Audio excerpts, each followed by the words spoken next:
Ricardo Legorreta, Premio Nacional de Artes, es reconocido mundialmente como una de las principales figuras de la arquitectura contemporánea. Pero sus creaciones en Estados Unidos y en Europa serían inconcebibles sin la gran tradición mexicana que las inspira. Modernas, antiguas, indígenas, españolas, árabes, mediterráneas, son por ellas mismas maravillosas obras mexicanas. La tradición verdadera no excluye nada, lo incorpora todo. Es natural que hoy Ricardo Legorreta coseche en México lo que el mundo entero le ha otorgado. Ricardo, quisiera que nos dieras tu definición, tu propia definición de arquitectura. La arquitectura no es solo una vocación o una carrera, dado que entra dentro de el arte, la pintura, la poesía, la literatura. ¿Cuál es tu propia definición de arquitectura? Mira, obviamente es difícil hacerlo. Considero arquitectura una forma de vida, en primer lugar, para el arquitecto. Y la obra de arquitectura completa es aquella que hace feliz a las personas que lo usan.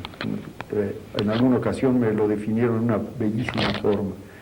La buena arquitectura es aquella en la cual se sienten igualmente feliz una reina que un mendigo. Creo que eso representa realmente los valores fundamentales de la arquitectura. Contigo la arquitectura va más allá que el simple hecho de construir una habitación. Sí, mucho más allá. Es toda una forma de pensar, el crear una forma de vivir, el entender la parte social y la parte emocional de la arquitectura. Creo yo que una arquitectura que cumple simplemente con los requerimientos físicos y de función no es suficiente. Debe cumplir con el espíritu, y es una cosa que olvidamos frecuentemente los arquitectos. Pero es el espíritu del quien lo usa, no del espíritu del arquitecto. ¿Cómo nació en ti la vocación? No lo recuerdo. Fue tan natural que no tengo ninguna memoria del día en que decidí ser arquitecto. Supongo que nació de mi visita muy frecuente a México. Mi padre fue un gran defensor y promotor de este país, y desde chico viajaba yo muchísimo por los pueblos y las haciendas mexicanas. Y ahí resultó, porque no existe en mi familia ningún antecedente de arquitectura, pero fue una cosa totalmente natural y realmente basada en el amor por este país. ¿Cuál fue tu primera casa? ¿Cuál fue tu primer edificio? La primera obra aquí se la hice hace muchísimos años, cuando estaba yo en primero de preparatoria, y fue una escuela primaria para una escuela en el Estado de México. Y después hice un pequeño mercado. Pero esas fueron realmente las dos primeras obras para un pequeño pueblo. ¿Concibes las casas pequeñas? Lo pregunto porque tú tiendes a expanderte, ¿no? Sí. Tus casas empiezan a desparramarse, ¿o no? Sí, así es, pero es un comentario frecuente que se me hace, de que yo no puedo hacer más que las cosas grandes. Te contesto que solo la puedo hacer a la mexicana, y eso no significa que sean grandes forzosamente. Es decir, sí creo y concibo las casas pequeñas. Lo que no concibo son los espíritus pequeños. El espíritu tiene que ser siempre grande, y no se necesita espacios de dimensiones enormes para lograr el espíritu grande. Una cosa es lo grandioso y otra es lo grandote. Entonces sí me interesan los espacios pequeños, y creo que se deberían de poder resolver cualquier tipo de espacio. ¿Qué es el muro para ti? ¿Lo llevas como una constante en tus edificios y tus casas? Bueno, mira, el muro, yo creo que los mexicanos lo traemos muy adentro del corazón. Yo particularmente lo tengo profundamente arraigado por muchas razones. Casi puedo decir que el muro es México. Creo que el día en que el muro flaquea, México flaquea. Ha habido ocasiones en que, por influencias extranjeras, por modismos equivocados, hemos tratado de desaparecer el muro. En el momento en que desaparece el muro, empieza a desaparecer México. Para mí el muro no solo te define espacios, no solo te marca propiedades, te eleva el espíritu y te crea todas esas emociones tan importantes para nosotros, como es la intimidad, el misterio, la intriga, el color. Por ahí hay una frase extraordinaria del arquitecto norteamericano Louis Kahn, que decía: el sol no supo de su existencia hasta que pudo verse reflejado en un muro. Así es que pues para mí es un elemento básico en toda la historia de la humanidad. ¿Y lo llevas constantemente en tu arquitectura, en tus construcciones, edificios? Sí, constantemente, como te digo, lo tengo tan adentro que no lo puedo soltar. ¿Tanto como la ventana? Pues sí, es que el muro, la ventana es un accidente en el muro. Yo no veo la ventana como el elemento principal de la arquitectura. Creo que la arquitectura a base exclusivamente de ventanas es un grave error. La ventana es un accidente en el muro, es la novia del muro, si la quiere llamar. Qué bonita, qué romántico. Es romántica la arquitectura. No solo es romántica, al menos en mi caso, para mí es la esencia de la arquitectura. Es decir, la buena arquitectura la he hecho siempre por razones románticas. Soy un romántico empedernido y he sido en mi vida personal muy romántico y ese es el resultado. En mi presentación mencioné que lo indígena, lo español, lo árabe se mezclan. Yo pienso que lo árabe lo manifiestas en los ojos de agua, en el elemento del agua que también lo utilizas mucho, ¿verdad? Mira, me gustó muchísimo tu presentación porque yo creo que eso es lo que somos los mexicanos y lo árabe indudablemente ha repercutido en la arquitectura mexicana y en la mía en particular en una forma muy profunda. Muchas veces lo interpretamos como una influencia directa de España, pero la verdad es que es islámica. Y no solo es el agua desde luego, la elegancia y la calidad con que la manejan, pero también es otra vez la idea del misterio, la idea de la integración a la naturaleza. Las construcciones árabes en el desierto verdaderamente pertenecen al desierto. Fueron los amos de la sorpresa, el abrir una puerta pequeñísima y encontrar un patio de un lujo extraordinario. O sea que sí ha tenido una influencia para mí tan grande que te puedo decir que mi visita a Marruecos valió por 3 años de escuela de arquitectura. Acabas de mencionar el lujo. ¿Qué es el lujo para ti en la arquitectura?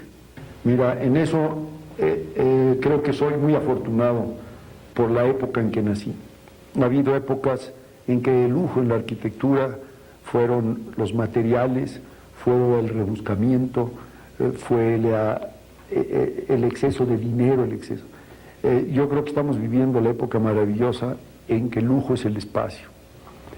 No tiene ya valor los materiales, sino el espacio espiritual.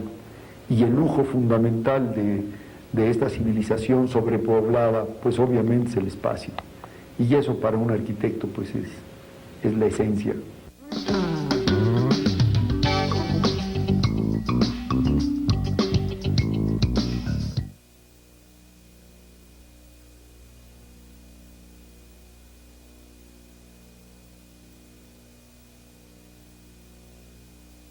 Ricardo, ¿tienes sueños arquitectónicos? Pues, pero no despierto. Algunas veces sí lo he soñado, pero casi siempre más bien es el momento, es el despertar, en ese momento en que estás casi dormido o casi despierto, pero con cierta conciencia, es cuando tengo ciertas imágenes de la arquitectura. Pero no me ha sucedido que sueñe yo un proyecto en la noche, pero sí casi, aunque no conteste yo a tu pregunta, sueño despierto tan profundamente que casi estoy dormido.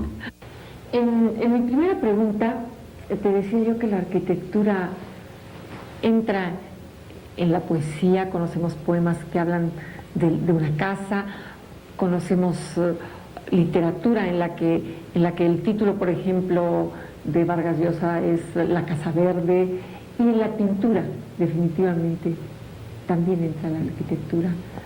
¿Tú crees que es un elemento casi individual, que se individualiza y se separa de su función de habitación?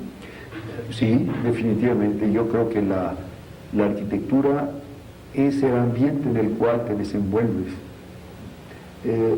Hace poco escribí algo a ese respecto, en el cual digo que los arquitectos somos muy afortunados porque Dios en la creación hizo todo menos la arquitectura, y esa la dejó para nosotros, y creo que es un complemento no solo de la vida diaria.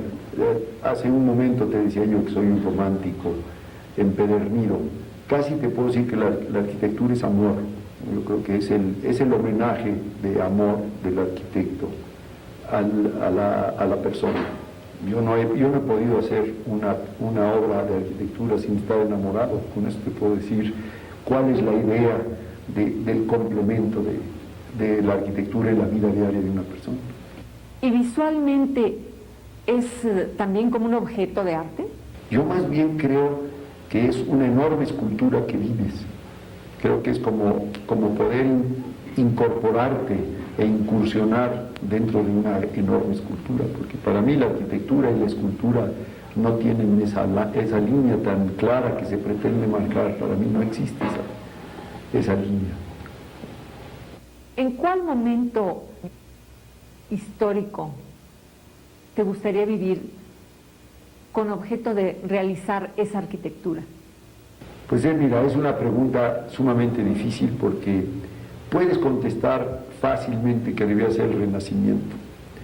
Sin embargo, creo que cada época ofrece oportunidades muy especiales. Quizá el siglo XX parece una época equivocada para la arquitectura. Es un siglo de alta tecnología, de un enorme materialismo, y sin embargo creo que ofrece unos retos muy fuertes. Yo personalmente me gustan mucho los retos. Le tendría yo un poco de miedo de haber nacido en el Renacimiento, porque creo que era demasiado fácil la batalla. Yo creo que vivimos en una época muy interesante para la arquitectura, con muchísimos problemas. Difícil decirte cuál. La otra época que me atrae profundamente es la época prehispánica, en que la arquitectura realmente era un elemento espiritual de primera calidad. Era esa combinación de la espiritualidad y la vida diaria que me parece fascinante. Yo te he oído decir que el mexicano es un arquitecto natural. Mira, el mexicano en primer lugar tiene un sentido estético natural, sentido no solamente en el sentido que es talentoso, sino en el sentido que le importa la estética. Es continuo en mi vida diaria encontrarme con opiniones sobre mi trabajo, unas buenas, otras malas, pero la gente continuamente está metida dentro de la arquitectura. Encuentras que todo el mundo le gusta construir.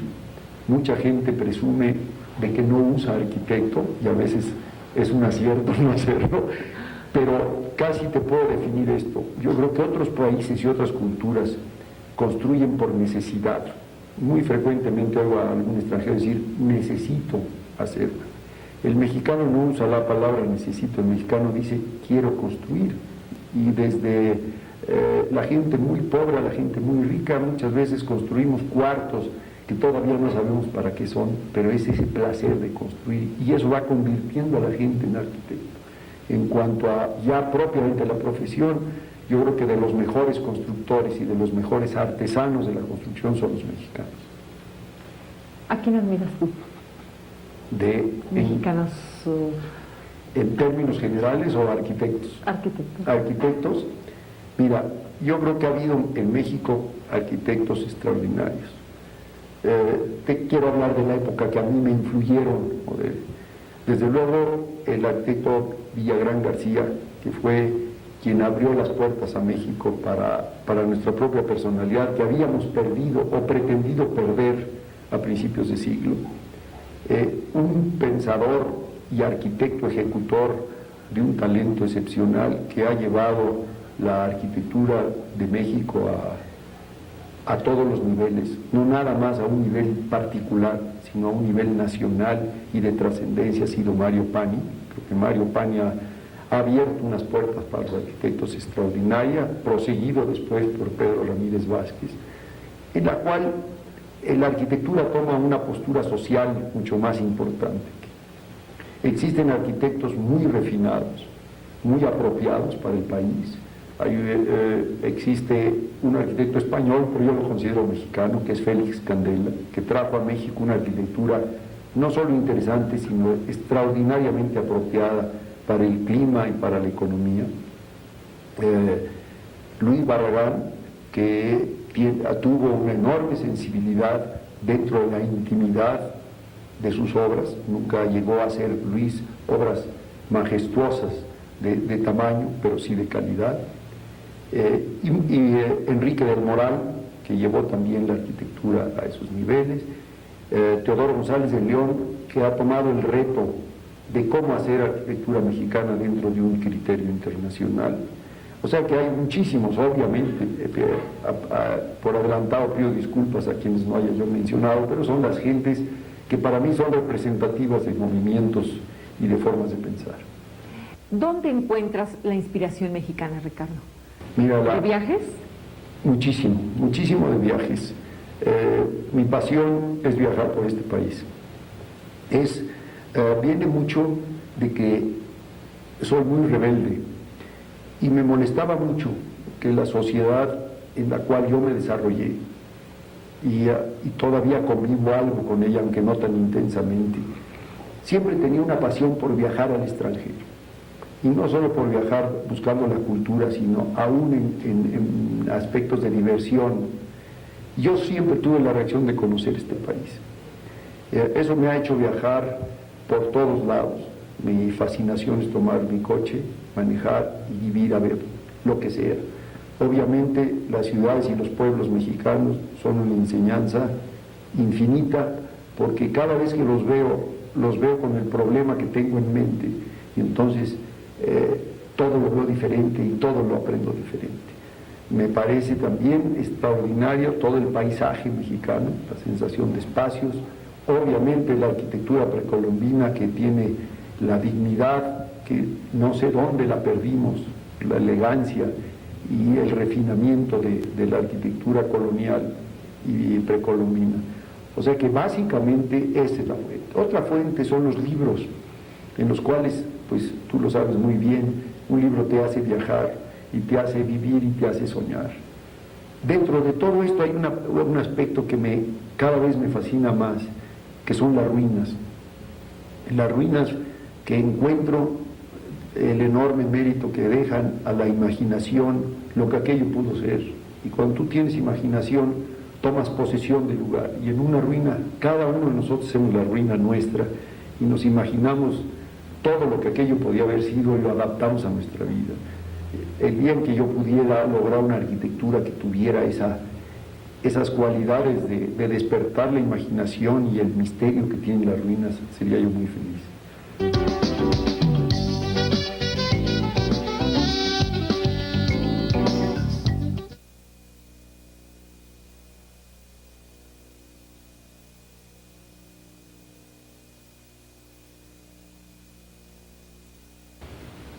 Y esa gran libertad que tienes para el color, ¿de dónde llegó? Bueno, el color es como el muro, el color lo traemos adentro, pero en forma rabiosa. Donde más he aprendido a usarlo, sobre todo a usarlo con libertad. Desgraciadamente el color en muchas ocasiones se interpreta de una forma intelectual y se pretende seguir un método de uso del color y se habla de que se hace un esquema de colores. Yo donde lo he aprendido es en unos lugares en lo cual el color es tan natural que no hay ninguna razón para ellos, y es así, es directamente en los pueblos mexicanos. La libertad con que el mexicano usa el color en sus casas es extraordinaria. Y no existe ninguna explicación. Las veces que yo he preguntado, casi se han burlado de mí, de pretender analizar una cosa que es totalmente emotiva. El color. El color. Y no existen reglas para el uso del color. Casi diría yo que los mexicanos en arquitectura somos irresponsables en el uso del color. Y está el mexicano que va a la pintura, va a la escultura y va a cómo nos vestimos y cómo es una fiesta de color este país. Ricardo, sabemos que tu arquitectura es muy bien recibida en el extranjero. has realizado muchos edificios y casas en otros lugares, y yo me pregunto si tomas en cuenta el paisaje o no. No, mira, es muy importante el paisaje, es decir, la arquitectura que no se adapte al paisaje no es una buena arquitectura. Y en particular en las obras que he hecho en el extranjero, lo he tratado de respetar mucho, porque creo yo que te llaman y te piden que hagas una obra por lo que haces, pero al mismo tiempo tú dentro de ti debes de respetar el lugar donde vas a construir y donde vas a hacer algo. El paisaje tiene una trascendencia enorme. Hicimos un proyecto en la ciudad de Dallas, proyecto muy grande, muy inspirado en las haciendas mexicanas, pero esa sensación que existe en el sur de Texas, de esa inmensidad, me provocó unas reacciones muy particulares, y la arquitectura fue resultado de eso. Fue crear elementos verticales, fue limitar el espacio, fue establecer el color, todo eso muy basado en la reacción al paisaje. Aunque sea en México, el Camino Real de Iztapa es un homenaje a la montaña, en que el edificio se vuelve montaña y se mezcla con la montaña. Creo yo que el paisaje es fundamental en la arquitectura. Sé que estás construyendo un museo para niños. ¿Cómo es este museo? Sí, lo estamos construyendo en uno de los extremos del parque de Chapultepec, y es un reto muy interesante porque está en una zona del parque poco frecuentada, pero que tiene una enorme personalidad, porque es donde están las tomas de agua del río Lerma, en la cual hizo sus murales y su magnífica escultura Diego Rivera. Existen unas fuentes, la piedra juega un papel muy importante, y es el remate del bosque de Chapultepec. Entonces, pues estamos tratando de hacer un edificio digno de ser remate del bosque de Chapultepec, un edificio alegre, un edificio que tenga color, que tenga formas muy fáciles, y que sobre todo invite a los niños a tomar posesión del museo y que se vuelva de ellos. ¿Es un museo al que los niños solo van a ver o forman parte del museo ellos también? Ellos, por supuesto, no solamente forman parte, son los dueños, o sea, no existe, aunque se les llame exhibiciones, sino son realmente elementos que el niño usa para aprender, para divertirse. No es un Disneylandia, es un lugar donde a base de su interactividad el niño aprende y se divierte. Ahora, háblanos del otro museo, el ya terminado, el de Monterrey. ¿Qué innovaciones tuviste en él? Bueno, mira, esa fue una de las obras de más trascendencia de mi vida. Precisamente hablo de romanticismo, y ese corresponde a una época de mi vida muy particular, y además un paso adelante. Me pregunté muchísimo, y me pregunto continuamente, ¿por qué hay cosas que los arquitectos, cada uno de nosotros lo sabe, tenemos cierta limitación a hacer ciertas formas, ciertos materiales, ciertos conceptos? Y en este momento de mi vida no tengo ninguna contestación para mí mismo.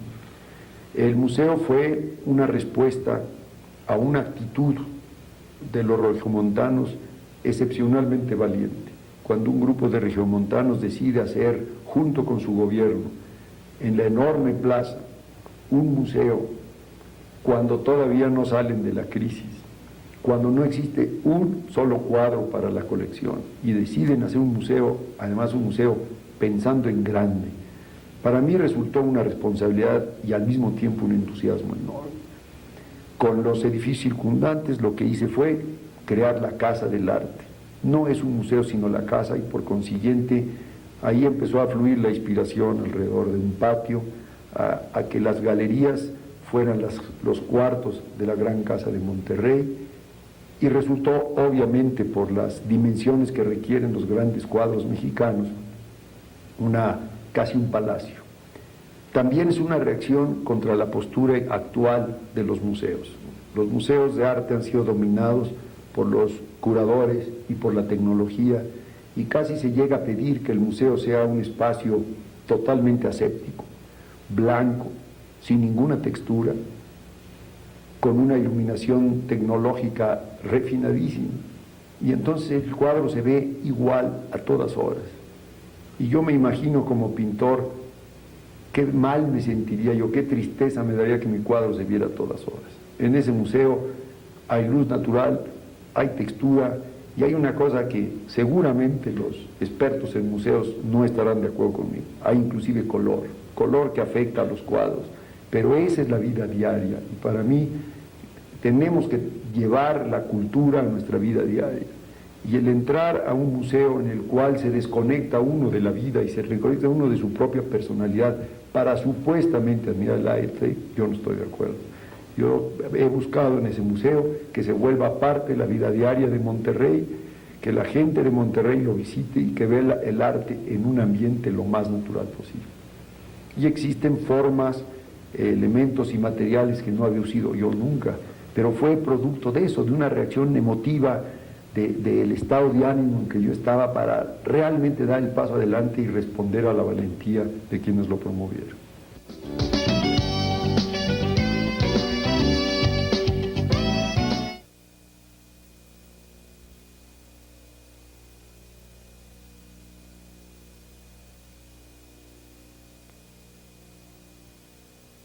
¿Cuál es la responsabilidad del arquitecto ante la ciudad? Mira, estás haciendo una pregunta en la ciudad adecuada.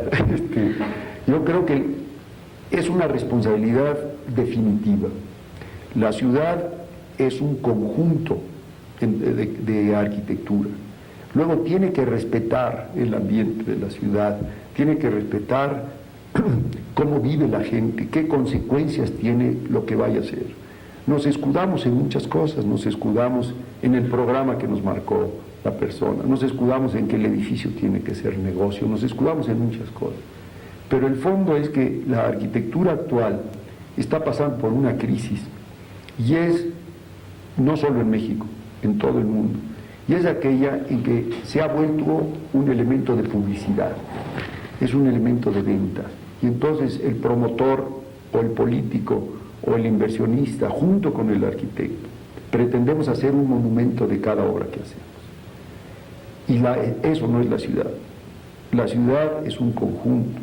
No respetamos las consecuencias que tiene en circulación, en contaminación, en imagen visual. Lo único que nos interesa es que nuestro edificio destaque sobre los demás. Y estamos llegando a crear unas ciudades de monumentos que normalmente, y desgraciadamente no todos son buenos, en lugar de ese ambiente tranquilo que había en todas las ciudades que ahora son nuestra inspiración, las grandes ciudades europeas, en que periódicamente había un monumento y un edificio que tenía una razón de ser. Pues no tiene razón de ser monumentos a los arquitectos cualquier cosa que hagamos. Tenemos una enorme responsabilidad. Creo que hemos lastimado la Ciudad de México profundamente, y mi ilusión sería que ahora recapacitáramos, y la provincia de México, que se está desarrollando maravillosamente bien en el aspecto social y de entusiasmo, los arquitectos realmente respondamos a eso. ¿Quién debe controlar al arquitecto?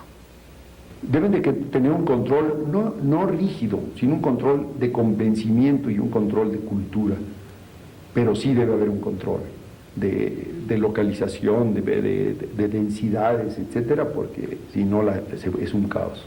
Ricardo, ¿y nuestra ciudad tiene arreglo? Esa sí es una pregunta sumamente difícil. Yo soy muy optimista, soy optimista de naturaleza, y debemos encontrar el arreglo.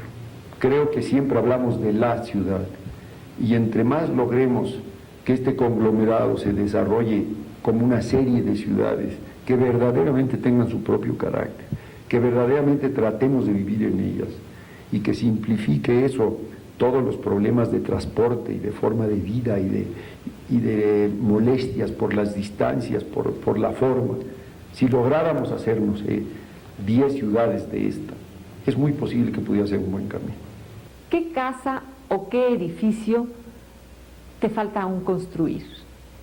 Te voy a decir que te podría yo dar la respuesta clásica, que decía decirte el mejor. Obviamente eso es cierto, pero te voy a decir qué cosa considero no haber construido. Y si pudiera yo encontrar la forma o la fórmula para hacerlo, dedicaría yo el resto de mi vida a ella, y es la vivienda popular. He participado en planes maestros de vivienda popular, he hecho muy poca vivienda popular, porque la vivienda popular tiene una serie de complicaciones y está complicada la política, la economía, etcétera, y la arquitectura se maneja a base como una disciplina subvencionada de todas las demás. Pero si yo pudiera resolver bien la arquitectura popular, eso es lo que me falta hacer, porque yo creo que no hemos mejorado la forma de vida en este siglo. Cuando comparamos la vivienda de interés social, por llamarla de alguna manera, que se construyó a principios de siglo, tenemos ejemplos maravillosos en esta ciudad, las viviendas del buen tono, que ahora las ocupan intelectuales, son un ejemplo extraordinario, y lo que estamos construyendo no creo que sea de esa calidad. ¿Cuáles son las ciudades o pueblos de la República que sueles visitar para tu inspiración? Bueno, hay varios. Desde luego, desde el punto de vista de ciudad, que hablabas tú del contexto, Pátzcuaro para mí es una obra maestra de urbanismo. La escala de las calles, la escala de las plazas, etcétera, para mí es una obra maestra de urbanismo. Todos los pueblos de Michoacán, los pueblos de Oaxaca y de la zona de Tuxtla Gutiérrez son otra fuente de inspiración maravillosa. Como decía yo en las ruinas, me ayudan muchísimo los pueblos fantasmas, Real de 14, Bernal, son pueblos muy inspiradores por eso. Y finalmente, pues sí, acabo de hacer un viaje a visitar un lugar mágico, curiosamente no hecho por mexicanos, sino por un inglés, Edward, que fue a Xilitla, en la Huasteca Potosina, y construyó durante 40 años, simplemente imaginación, no existe un cuarto en esa propiedad, todo lo demás es sueño, es fantasía, es un surrealismo maravilloso. Y a pesar de que es cosa que yo no haría, fue de una fuente de inspiración. ¿No lo harías? ¿No te gustaría tener un...? No creo tener ese talento para hacer una cosa tan maravillosa y tan libre como la que él hizo. Pero el lugar ha hecho allí una fuente que me parece una de las fuentes más bellas que he visto en el mundo. Y es el fondo de una caída de agua. ¿Te hubiera gustado realizar el proyecto de alguna pirámide? ¿Cómo no? ¿De cuál? ¿De cuál bueno, de mira, la pirámide que más aunque no es pirámide estrictamente, pero el edificio precolombino que más me impresiona es el cuadrángulo de las monjas, Uxmal. Me parece una obra maestra de proporción y de espacio y de elegancia. Me obsesiona la elegancia, no la riqueza ni el lujo, la elegancia. Y ese edificio la tiene. Bueno, pues yo creo que tú heredaste la elegancia de tus antepasados arquitectos, Ricardo, y qué bien merecido tu premio. ¿Qué pensaste al recibir el Premio Nacional de Artes? ¿Qué importancia tiene para ti? Pues mira, obviamente significó una gran felicidad porque, aunque es lo que repetimos siempre, es cierto, nadie es profeta en su tierra. Y cuando te dan un reconocimiento, tu país te lo da el señor presidente, es realmente una enorme felicidad. Obviamente también representa un compromiso, pero sobre todo me despertó un enorme entusiasmo. Puedo hablar del compromiso, pero la alegría vino seguida inmediatamente de un entusiasmo por seguir trabajando, porque indudablemente un reconocimiento así te hace pensar que no estás tan equivocado, porque todos tenemos dudas de lo que estamos haciendo, todos tenemos ese temor y esto pues te da un entusiasmo muy particular. Muchas gracias, Ricardo. Al contrario, mil gracias. En el estudio del arquitecto Ricardo Legorreta, Silvia Lemus.